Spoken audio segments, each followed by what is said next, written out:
ஏறக்குறைய சாகா வரம் தரும் ஒரு உணவு எது தெரியுமா? மிக மிக மலிவு விலையில் கார்த்திகை மார்கழி மாதங்களில் தெருக்களில் கொட்டி விற்கப்படும் சர்க்கரை வள்ளி கிழங்கு ஸ்வீட் பொட்டேட்டோஸ் தான் அது. நாம் உண்ணும் உணவுகள் கலப்படமா, சுகாதாரமானதா, ஆரோக்கியமானதா என்று தெரியாமலேயே சாப்பிட்டுக் கொண்டே இருக்கிறோம்.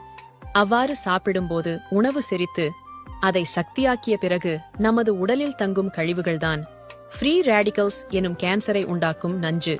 அத்தகைய நஞ்சு நமது வாகனங்களில் நீண்ட தூரம் அதிக நாட்கள் பயணித்த பிறகு சைலன்சரில் படிந்திருக்கும் கரிக்கழிவு போன்றதுதான் அந்த ஃப்ரீ ரேடிக்கல்ஸ். எப்படி வண்டியை சர்வீஸ் விட்டு சைலன்சரை சுத்தம் செய்கிறோமோ அதற்கு இணையானதுதான் நாம் உண்ணும் சர்க்கரை வள்ளி கிழங்கு ஸ்வீட் பொட்டேட்டோஸ். அது நமது உடலில் தேங்கும் கேன்சரை உண்டாக்கும் கழிவுகளை சுத்தமாக துடைத்து எடுத்து ஒழிக்கிறது. நீங்கள் உங்கள் வாழ்நாள் முழுக்க கேன்சர் பற்றிய பயமே இல்லாமல் வாழ வேண்டும் என்று நினைத்தால் சீசனில் கிடைக்கும் சர்க்கரை வள்ளி கிழங்கை தேவையான அளவு சாப்பிடுங்கள். வைத்தியனுக்கு தருவதை வணிகனுக்கு தருவோம். அனைவருக்கும் பகிருங்கள். உணவே மருந்து பக்கத்தை ஃபாலோ செய்யுங்கள். Download ShareChat.